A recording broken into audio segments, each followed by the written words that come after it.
त्रिकालनेत्रशूलत्रिशूलगात्रम्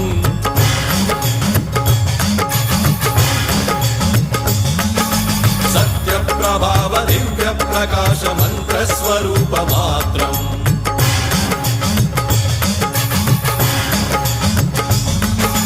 निष्प्रपञ्चादि निष्कलङ्कोऽहं निजपूर्णबोधहं प्रत्यगात्माहं नित्यब्रह्मोऽहं स्वप्रकाशोऽहं सच्चित् प्रमाणम्।